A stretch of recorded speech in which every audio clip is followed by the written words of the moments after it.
عليهم ولا الضالين آمين.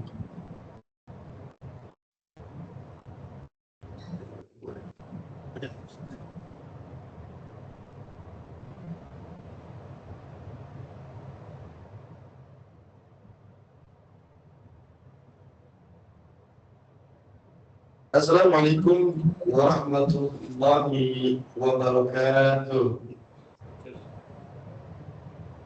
Alhamdulillah alamin. Alhamdulillahilladzi an'amana bi ni'matil iman wal islam. Asyhadu an la ilaha illallah wahdahu la syarika lah. Wa asyhadu anna Muhammadan abduhu wa rasuluhu la nabiyya ba'dah.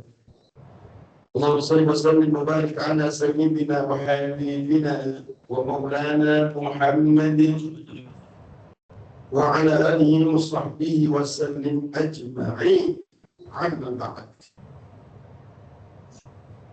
Wa Allah Ta'ala fil kitab al-karim a'udzu billahi sam'i'il 'alim minasyaitonir rajim.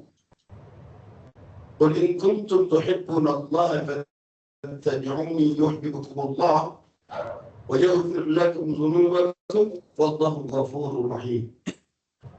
Wa qala Rasulullah sallallahu alaihi wasallam man ahya sunnati faqad ahabbani wa man ahabbani kana ma'i fil jannah.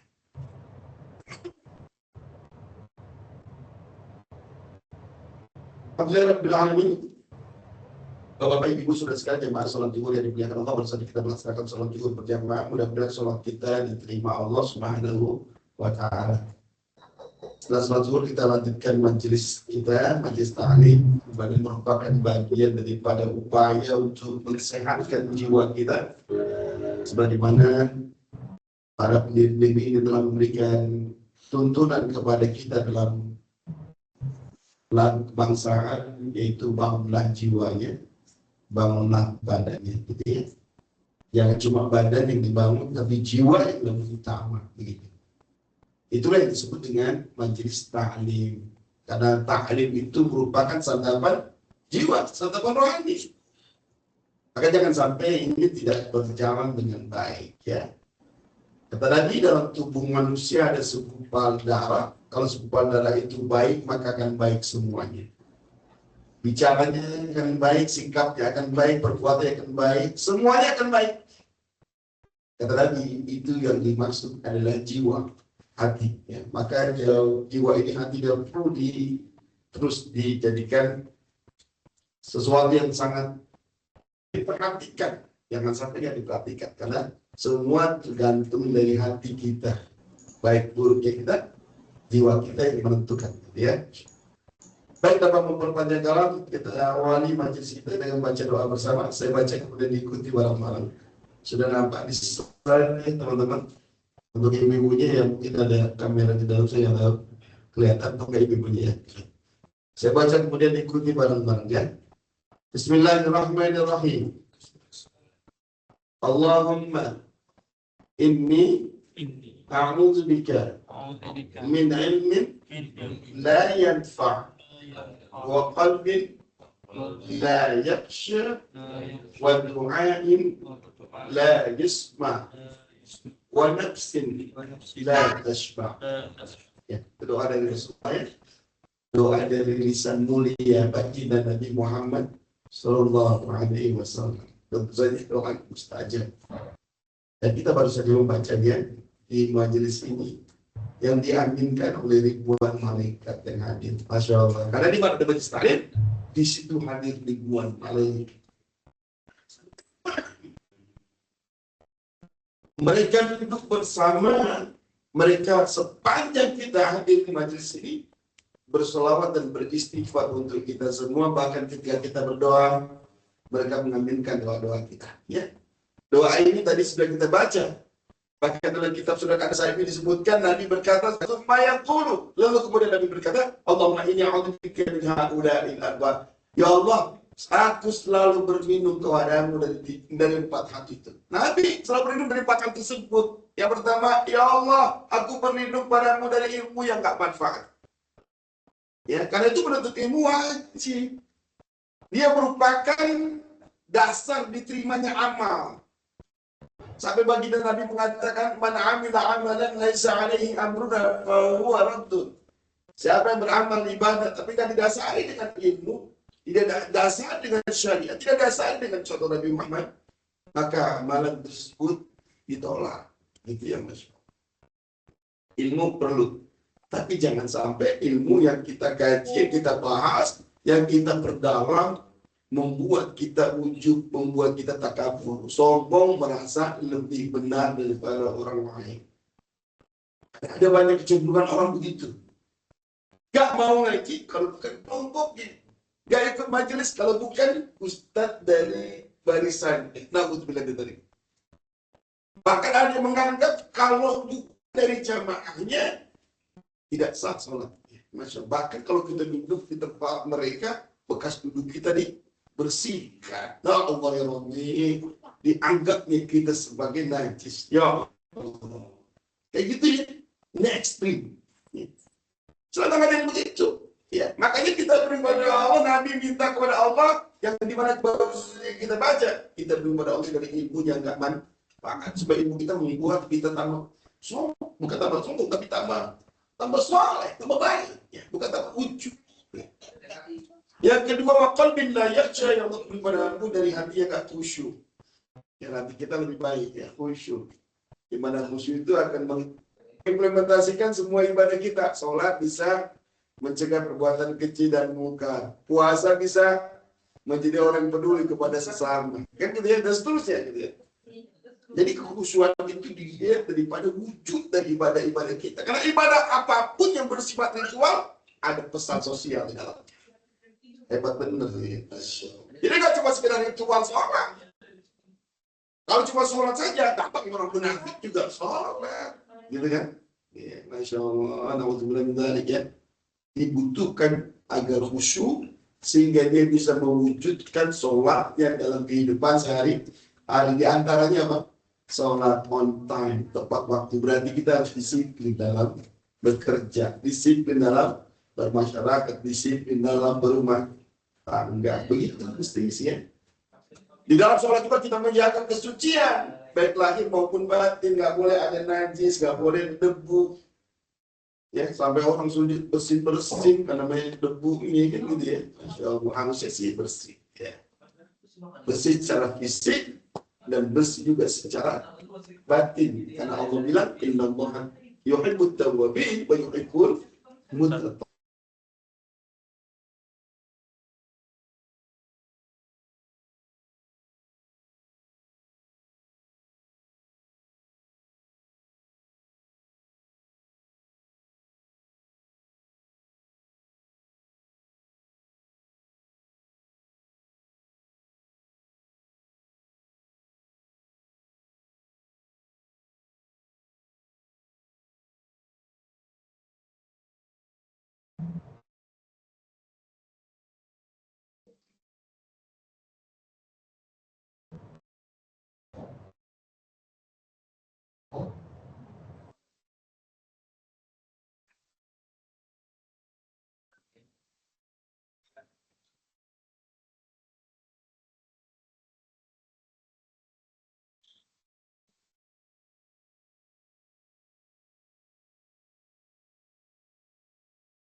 Nggak sampai keberkahannya, dan nggak sampai kepada nilai pahala di sisi Allah. Bahkan bisa jadi pekerjaan itu membuat berat bagi dirinya. Tapi kalau dia baca bismillah, maka yang berat akan menjadi ringan, yang susah menjadi mudah. Masya Allah. Bahkan pekerjaan itu menjadi nilai ibadah. Masuk ke toilet dengan doa, keluar dengan doa, hubungan suami istri juga dengan doa, wabil khusus malam langsung. Cuma ada kan gitu ya, disunahkan, jangan sampai jauh sama istri. Tapi kalau jauh gimana? Ya udah jarak jauh aja. Gitu ya, apa boleh dibuat ya, Masya Allah. Itu ibadah-ibadah memang dianjurkan, menumbuhkan kasih sayang kepada sesama. Ya, umumnya itu perlu, apalagi pada pasangan hidupnya. Ya Allah, penting banget ya, penting banget. Nabi gak lupa mencium istrinya setiap hari.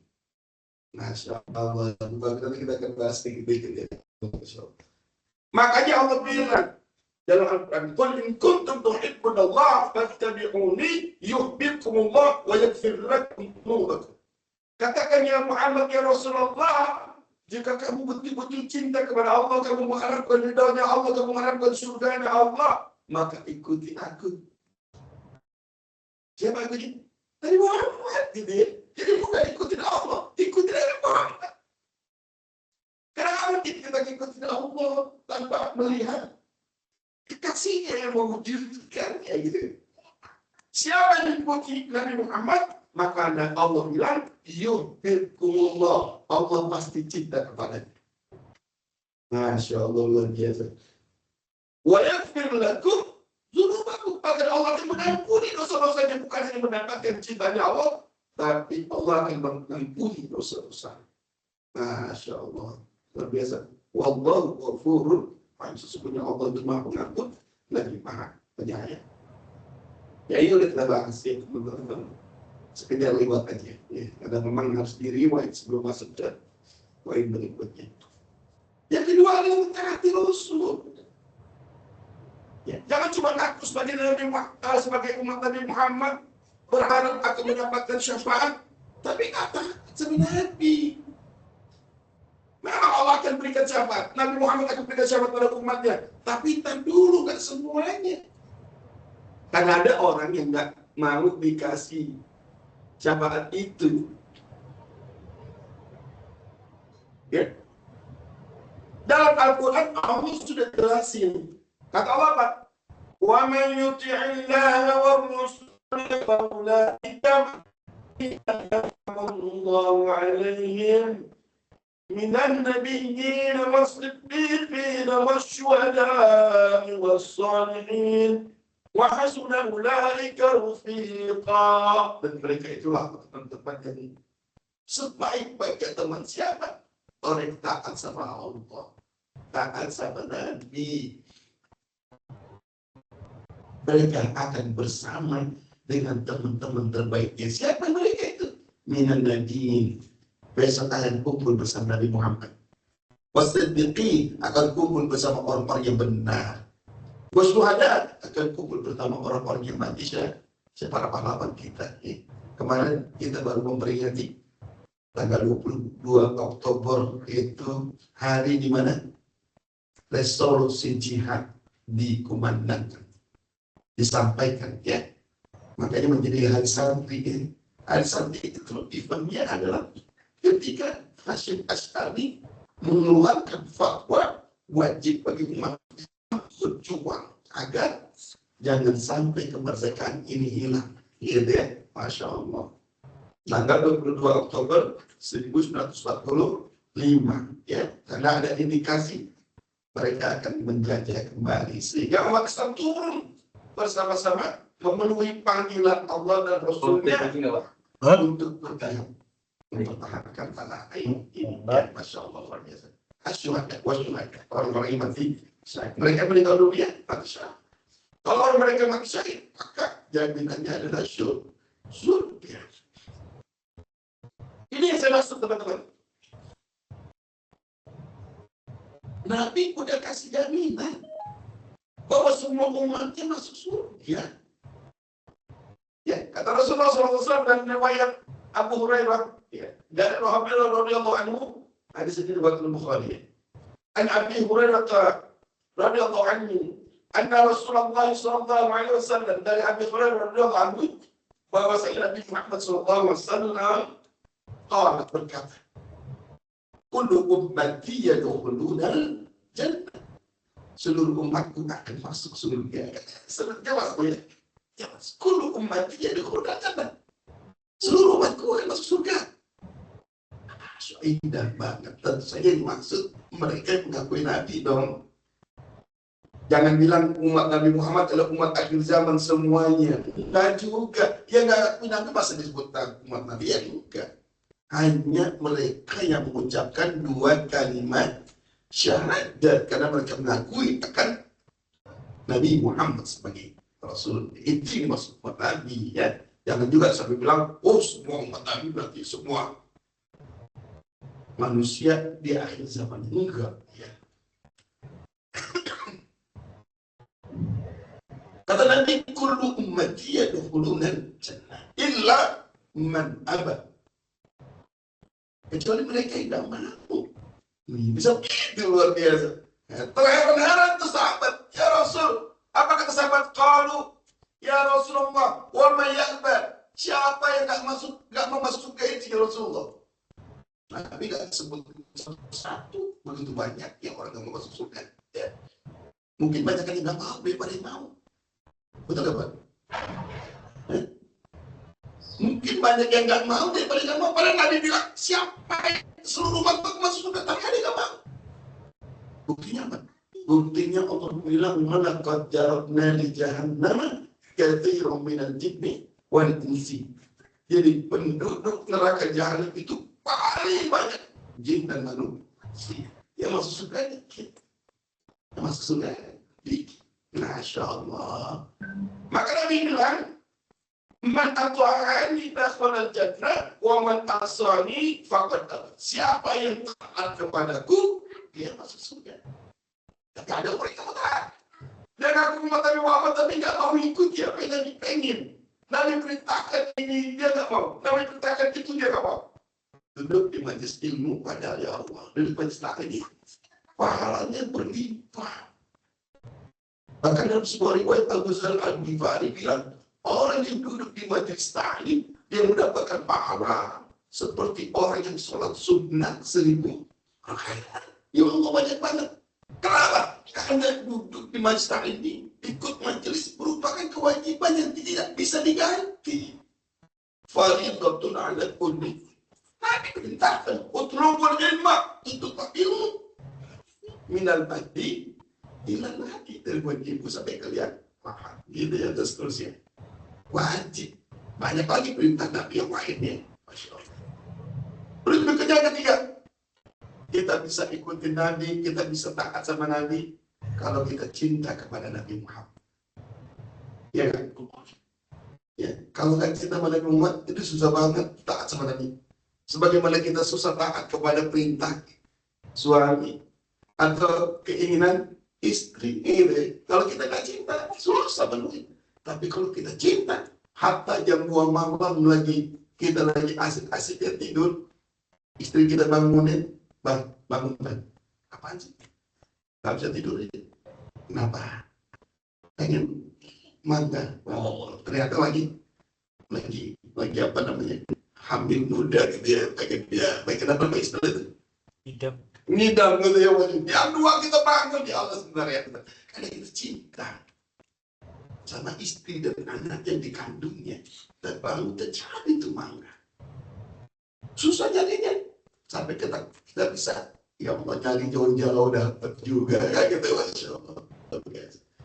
Begitu kalau kita cinta. Maka teman-teman yang dimuliakan Allah Subhanahu wa taala, orang yang cinta kepada Nabi Muhammad SAW, dia akan dijamin masuk surga, sebagaimana kisah yang menarik dari seorang sahabat. Ya, Anas bin Malik cerita, sesungguhnya aku melihat seorang laki-laki menghadap Nabi Sallallahu Alaihi Wasallam. Dia berkata sama Nabi Muhammad, "Mata sa'ah, kapan datangnya kiamat?" Ya Allah, nanti kiamat kapan gitu. Ya Allah, memang kenapa sekolah ketika kiamat ya, Masya Allah. Kenapa? Karena para sahabat yang kalau dari kiamat pengen cepat-cepat masuk surga. Kan nggak mungkin masuk surga kalau nggak ada kiamat dulu, gitu ya. Masya Allah. Maka Nabi Muhammad SAW bertanya kepada sahabat tersebut, "Qala ma'atadda lana." Apa yang kamu sudah siapkan emang, wahai sahabat? Kamu sudah siap untuk kiamat? Yang udah kamu siapin apa? Itu kata Nabi Muhammad. Lalu sahabat itu berkata, "Ma'ataddu lana." Ya, persiapannya biasa-biasa aja sih. Ya, biasa-biasa aja. Min kathirin sholatin wala shom wala shadaqatin.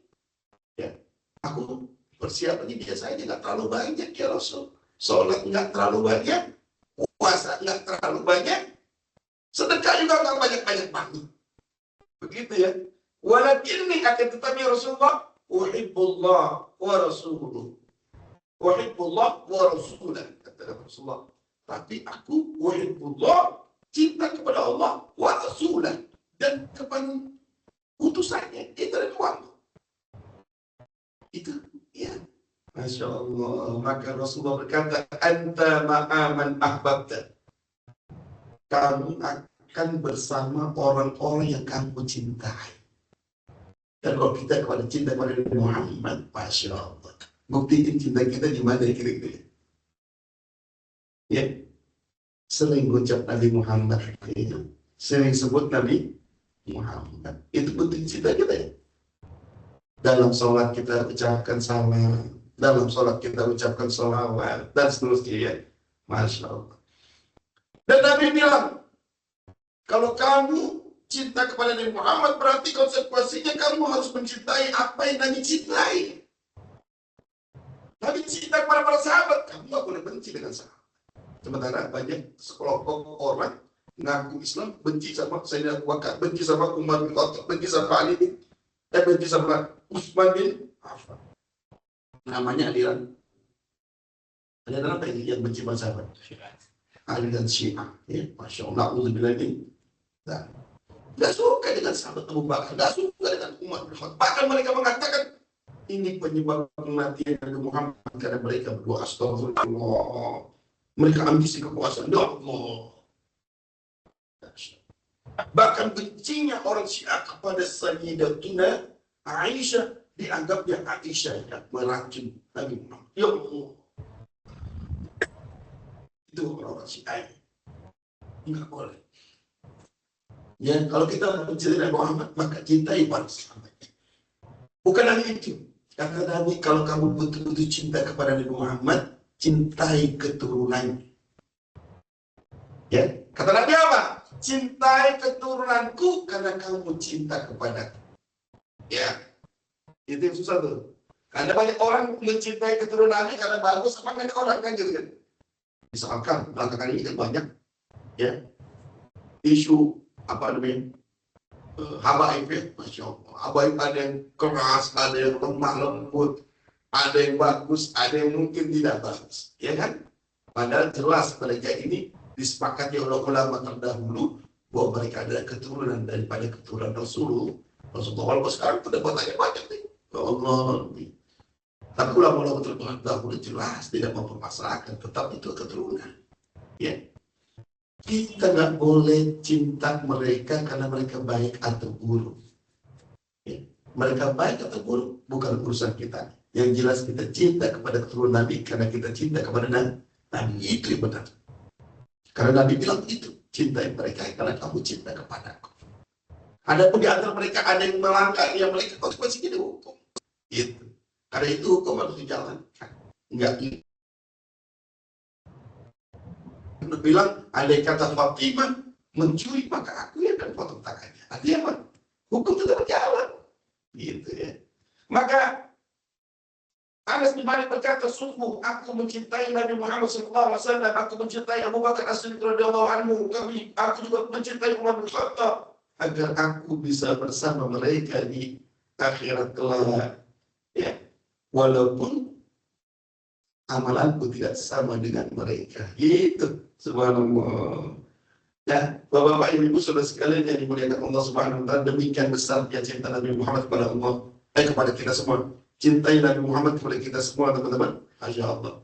Nabi tidak sama dengan Nabi lain. Nabi Muhammad tidak sama dengan Nabi lain.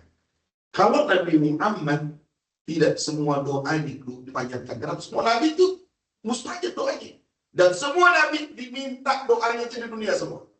Kecuali Nabi Muhammad. Nabi tidak menghabiskan doanya di dunia. Dia pending satu doa, yakni agar dia bisa memberikan syafaat buat umatnya. Luar biasa. Kenapa? Karena dia cinta kepada kita semua umatnya. Kalau Nabi cinta maka sama kita, masa kita nggak cinta sama Nabi Muhammad? Ya Allah, jangan begitu ya. Baik, selanjutnya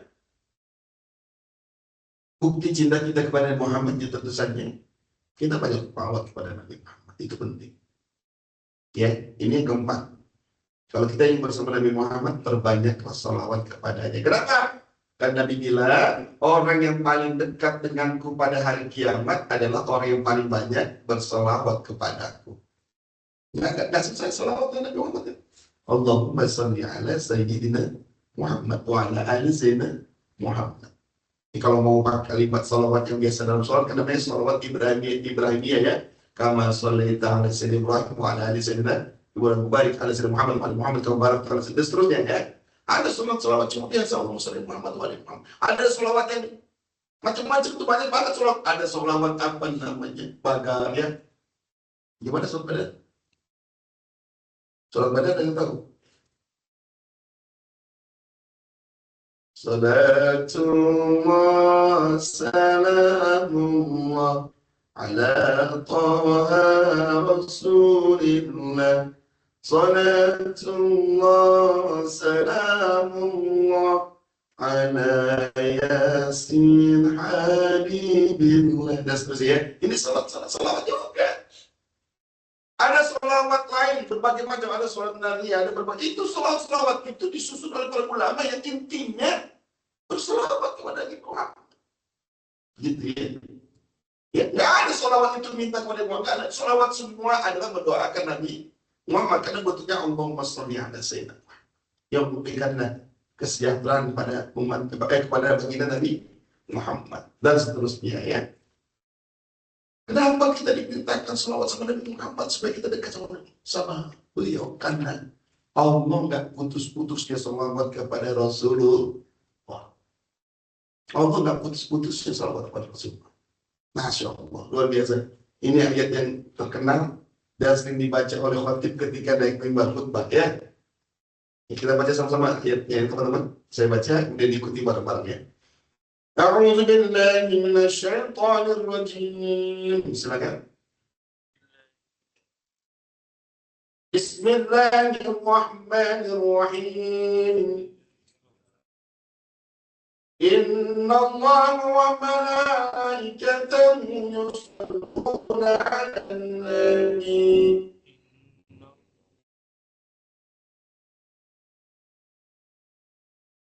يا أيها الذين آمنوا صلوا عليه وسلموا تسليما.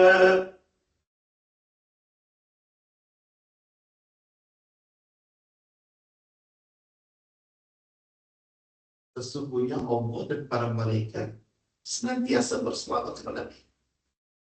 Allah lakukan, para malaikat lakukan. Masya Allah. Maka Allah bilang, ya ayyuhalladzina amanu, wahai orang beriman, shallu alaihi wasallam. Kamu juga mesti begitu berselawat kepada Nabi Muhammad, bukan hanya berselawat dan ucapkan salam kepadanya. Maka kita setiap sholat baca salam buat Nabi Muhammad, ya kan? Betul. At-tahiyyatu mubarakatuh salawatu thayyibatu. Lalu kita bilang assalamualaikum ayyuhan nabi wa rahmatullah. Tolong, kalau kita baca assalamualaikum ayyuhan nabi wa rahmatullah, jangan langsung cepat-cepat. Berarti kita lagi berhadapan dengan Nabi Muhammad. Buktinya apa? Dengan kata ganti kedua, kamu. Assalamualaikum, bukan assalamualaihi. Kalau assalamualaihi, dia di sana, di Madinah. ya Masjid Nabawi.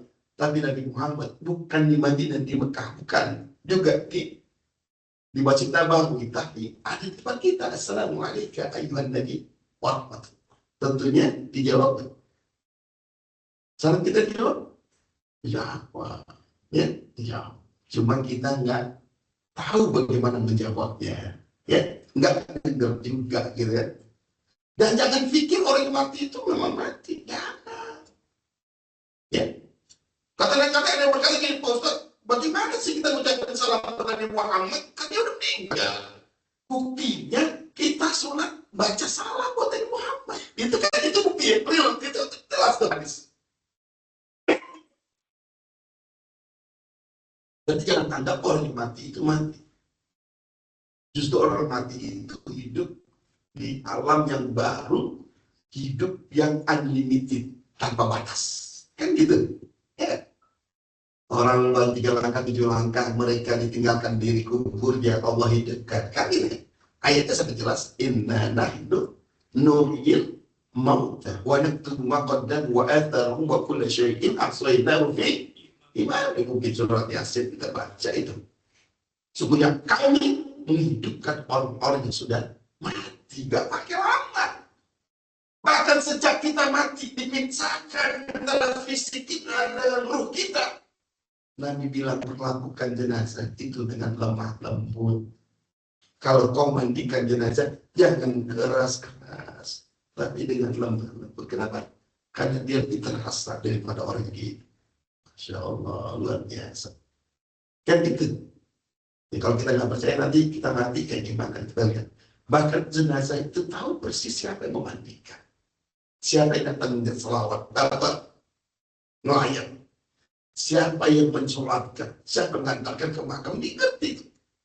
Subhanallah, jangan sampai kita menganggap orang yang mati selesai. Tidak. Justru orang mati akan hidup yang sesungguhnya. Ini akidah Islam, akidah Sunnah wal Jamaah. Yang sampai kita bilang, udah selesai mati, hidup. Bukan. Di dunianya selesai, tapi setelah dunia selesai, kita akan menghadapi hidup yang sesungguhnya. Baik, saudara sekalian, rahmatullah, teman-teman diberkahi Allah. Kita berselawat kepada Nabi Muhammad. Kenapa penting? Karena dia merupakan syarat diterimanya doa kita. Jadi doa ini nggak sampai kepada Allah kalau kita nggak baca salawat. Hati-hati gitu teman-teman. Ini keren banget. Orang doa langsung doa aja. Makanya anak-anak kalau doa buat orang tua gimana? Rabbi firli wa libidaya warhamma kama rabbayani shaghira. Cukup kan? Jangan tambahin lagi baca salawat seperti tadi. Gitu ya, supaya doanya sampai. Kenapa Nabi bilang begitu? Sesungguhnya doa akan terhenti di antara bumi dan langit. Ia tidak akan naik sehingga kamu berselawat kepada Nabi Muhammad Sallallahu Alaihi Wasallam. Nggak sampai doa kita kalau nggak selawat. Makanya ada doa itu. Kalau kita berdoa diawali dengan memuji Allah kan, hamdan syakirin, hamdan na'imin, hamdan yuwafi ni'amahu wa yukafi mazid. Kita puji itu Allah. Baru kita baca selawat Allahumma salli ala sayyidina Muhammad wa ala ali sayyidina Muhammad. Baru kita doa lagi. Rabbi firli wal walidayya, Allah maghfiril mu'minina wal mu'minat, dan seterusnya. Allah marzuqna fa innaka razaqun, dan seterusnya. Kita minta apapun silakan, tapi jangan sampai nggak bersolawat.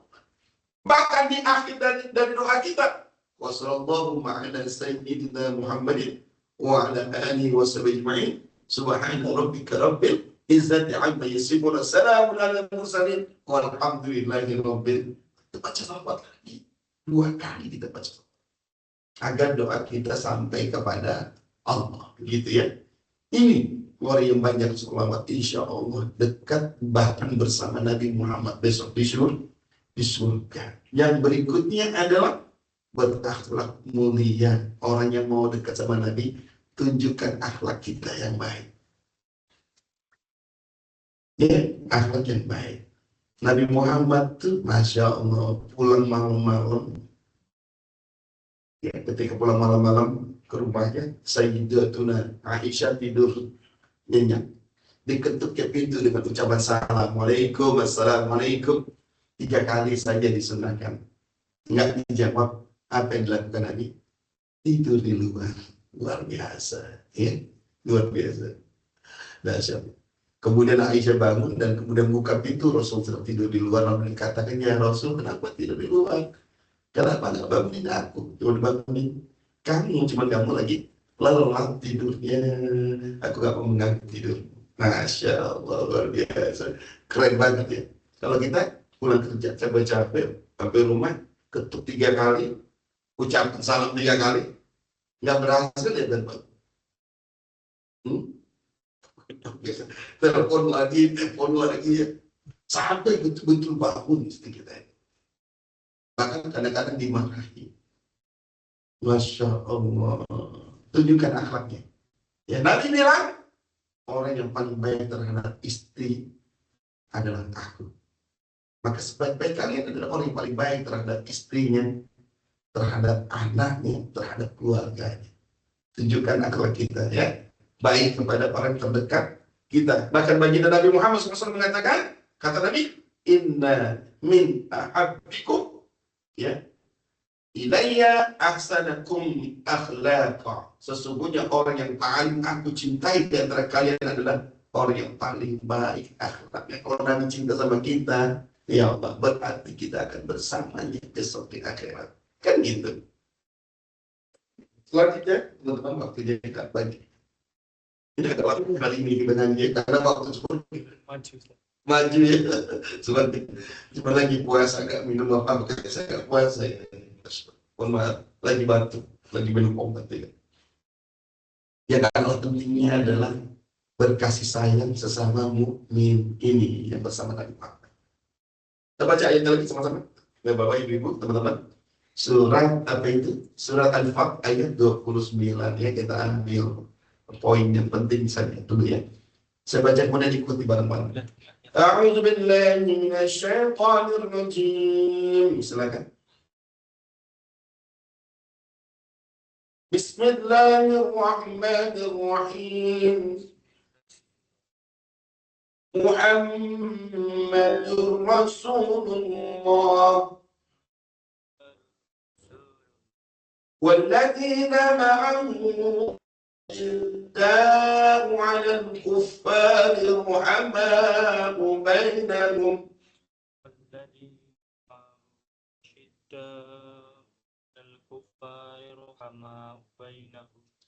تراهم ركعا سجدا يبتغون فضلا من الله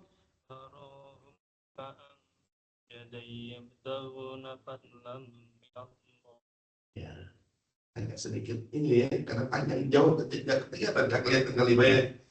Lagi sekali lagi. Tarahum ruk'an sujjadan yabtaguna fadlan min Allah wa ridwana.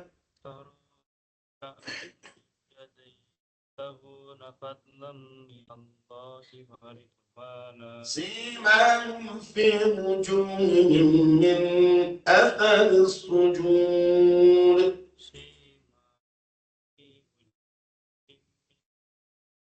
Dan seterusnya, panjang ayatnya, cukup panjang.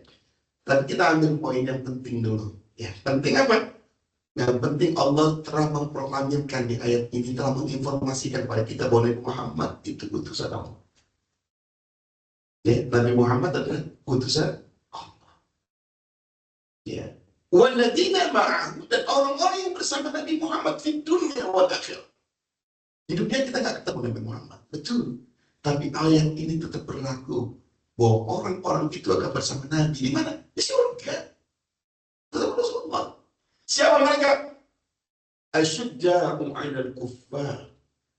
Mereka yang tegas kepada orang-orang kufar. Ya, jangan sampai kita memihak dia, begitu ya. Karena beda.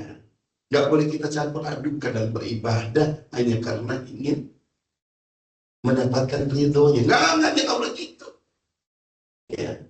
Makanya dalam Islam gak boleh ibadah campur-campur, itu gak boleh. Bahkan dalam Undang-Undang Dasar 45 disebutkan pasal 29, wow, negara menjamin bangsa warganya memeluk agama dan menjalankan agama dan kepercayaannya apa?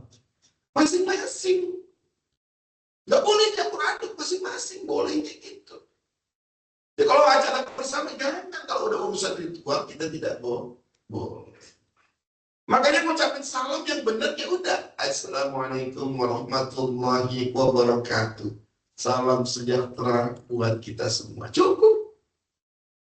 Nggak pakai campur-campur apa. Assalamualaikum warahmatullahi wabarakatuh. Terus salam, terus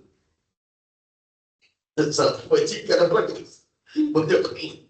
Nggak boleh. Itu sudah keluarkan fatwanya oleh Majelis Ulama Indonesia.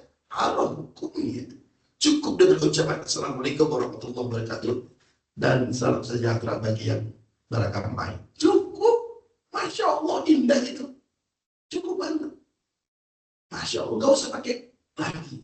Ya. Karena Allah bilang orang bersama Nabi Muhammad asyidda wa kufar, gak boleh main-main masalah agama. Ya. Lakum dinukum waliyadin gitu. Tapi maksudnya gak enak Pak Ustaz. Kalau Natal, kalau Idul Fitri dia ucapin selamat Idul Fitri, Idul Adha ucapin selamat Idul Adha. Dan kalau ada dari mereka gimana? Jangan pakai dasar ewot, pakai ewot gitu, gak boleh ya. Bermuamalah kita banyak caranya. Ya, saya punya tetangga pun banyak yang non Islam, yang belum Islam gitu ya. Saya ucapkan selamat buat mereka, ucapan dengan ucapan yang lain. Tidak ucapkan selamat atas kelahiran Tuhan atau lahirnya Tuhan. Karena kita yakin bahwa kita punya prinsip la ilaha, tidak ada Tuhan selain. Berarti kalau bukan Allah, bukan Tuhan, kan gitu. Setuju nggak? Kita hormati dengan cara lain. Ibu, ya, Pak Ustaz, habis Natalan kemarin ya? Iya.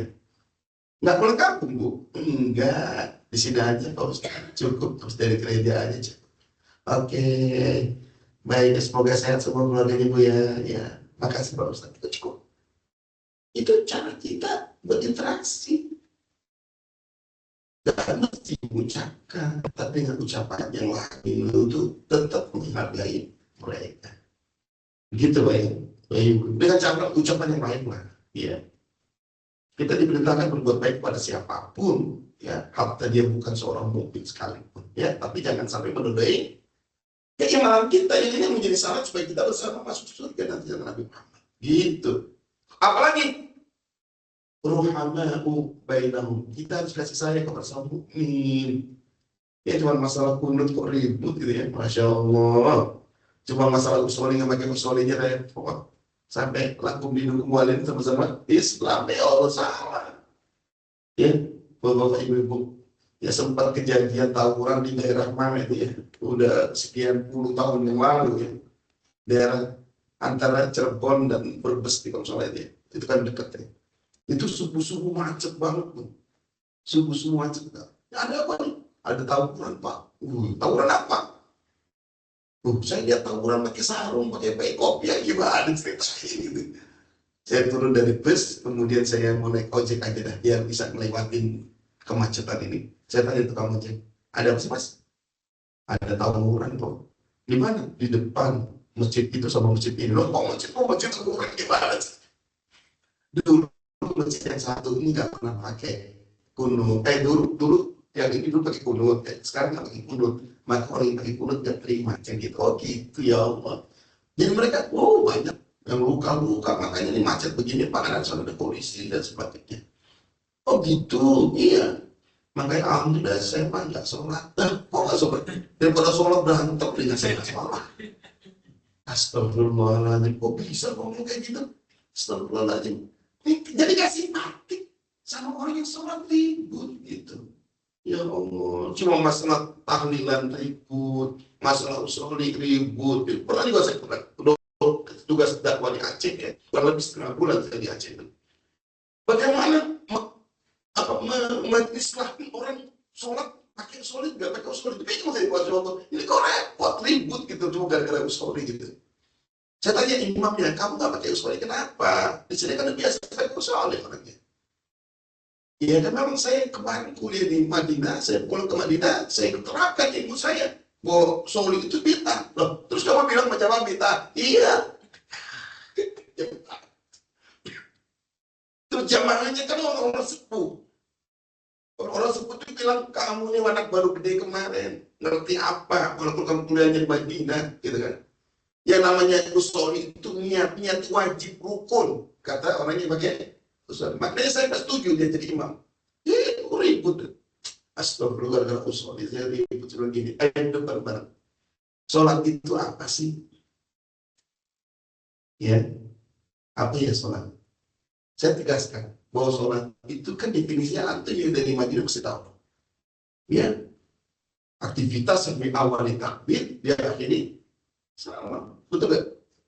Saya tanya, usolli itu maksud setelah takbir atau sebelum takbir?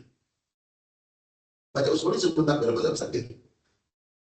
Allahu Akbar, usolli fardhu gitu. Sebelum kan? Sebelum. Terus kenapa antum bilang bid'ah? Yang mana bid'ahnya? Oh, dia ucapan sholli itu di luar takbir. Yang mana antum bilang bid'ah? Nggak ditentukan Nabi. Iya, saya tahu kan ditentukan Nabi. Tapi ini kan dibaca sebelum takbir. Yang mana yang bid'ah? Ya Allah, ya Rabbi. Jujur saya keselnya sampai yang orang berilmu ini kan gitu.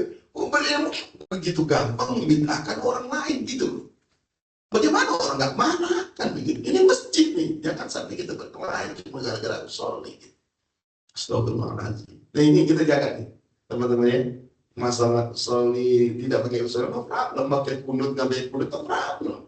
Cuma kita kan tahu kita di mana sholat. Kalau kita sholat di tempatnya kunut, masa iya kita nggak kunut? Ya gitu dong. Kalau kita sholat di tempatnya nggak kunut, ya nggak perlu pakai sujud sahwi, nggak perlu. Karena saya beberapa waktu yang lalu masih ngajak orang berumroh gitu, saya bimbing. Habis sholat subuh dia sujud kunut, sujud sahwi gitu. Pak, kenapa? Kan ini kan sunnah.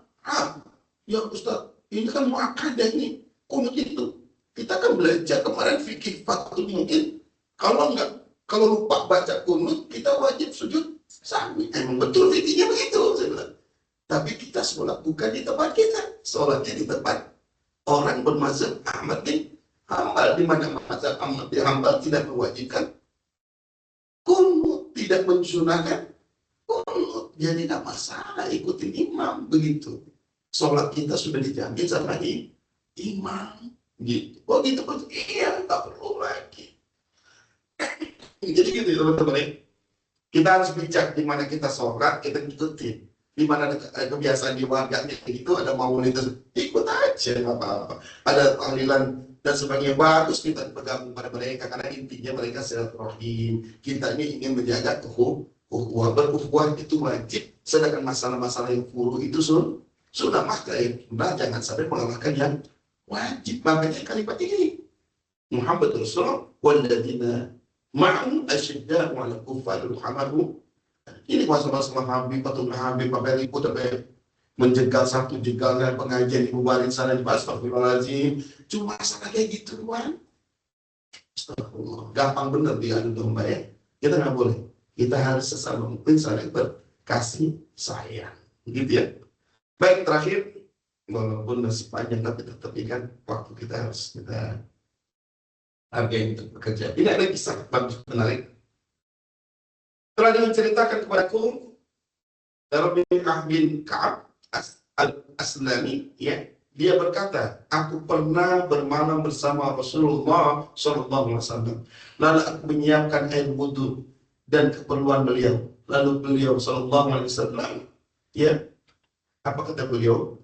Ya, kata beliau ini kepadaku, mintalah sesuatu. Maka saya pun menjawab, mereka yang menyiapkan air wudhu, menyiapkan air untuk keperluan Nabi. Nabi bilang, kamu minta apa? Gitu. Aku meminta kepadamu agar memberi petunjuk kepadaku tentang sebab-sebab aku bisa menemani kamu di surga ya Rasulullah. Kau pengen banget di surga bersama engkau ya Rasulullah. Dia minta gitu ya.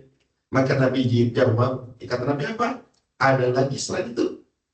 Saya tidak cukup itu ya Rasulullah. Maka Nabi menjawab, jika demikian bantulah aku atas dirimu untuk mewujudkan permintaanmu itu dengan memperbanyak sujud. Berarti artinya perbanyak sholat sunnah. Kalau kita memperbaiki sholat sunnah, mudah-mudahan Allah akan mudahkan kita bersama Nabi Muhammad di surganya Allah Subhanahu wa Ta'ala. Gitu ya teman-teman ya. Dan buat teman-teman yang punya anak perempuan, dia punya perempuan, terutama yang khusus yang punya anak perempuan ya, ini gembira nih. Nabi memberikan jaminan orang yang mendidik anak perempuan, Masya Allah, barang siapa memelihara, mendidik dua wanita sampai mereka dewasa, maka aku, kata Nabi Muhammad, akan masuk surga bersamanya di surga kelak seperti ini. Ya, Masya Allah. Nabi mengisyaratkan jari telunjuk dan jari tengahnya kepada sahabat. Jadi justru hadis yang menceritakan Nabi sama orang itu nanti di surga seperti ini, orang yang bisa mendidik anak perempuan. Maka anak-anak perempuan itu jangan sampai ya Allah jauh sama kita ya. Terutama bapak-bapak nih, deketin. Kalau dia nggak deket sama kita, dia akan cari nanti laki-laki lain. Nah, kalau ibu-ibu nggak dekat dengan anak-anak perempuannya juga demikian, dia akan cari wanita lain. Maka di sana banyak praktek lesbian disebabkan kasih sayang ibu jauh daripada anaknya. Ada praktek homoseksual, ada seorang ayah tidak dekat dengan anaknya, dan seterusnya. Tolong ini diperhatikan baik-baik. Ya, didik anak perempuan kita, ada jaminan Allah akan menjamin kita masuk surga, bahkan bersama Rasulullah SAW. Ya. Sahabat Nabi Muhammad SAW dia bilang, ya Rasul, saya nggak punya anak dua perempuan, saya punya satu. Nabi jawab, sama. Kalau kamu didik anakmu perempuan itu walaupun cuma satu, sampai dewasa dan dia menjadi anak yang soleh, kamu akan bersama aku masuk surga. Masya Allah. Yang nggak punya anak perempuan gimana? Insya Allah. Ya, bimbing terus agar mereka taat kepada Allah dan Rasulnya, maka insya Allah kamu juga akan bersama dengan Nabi Muhammad. Alhamdulillah ya Allah. Begitu orang pengen bersama Rasul itu kayak gitu pengennya gitu ya.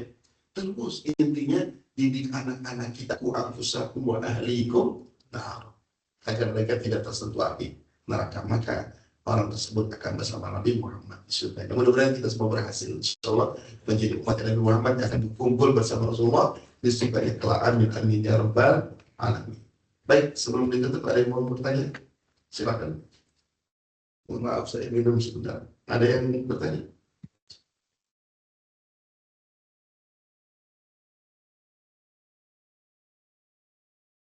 Cukup? Cukup ya, alhamdulillah. Alhamdulillah teman yang dimuliakan Allah Subhanahu wa Ta'ala, kajian kita berkaitan dengan bersama Nabi Muhammad SAW di surga Allah kelak sudah kita selesaikan, walaupun ada beberapa poin yang belum kita sampaikan.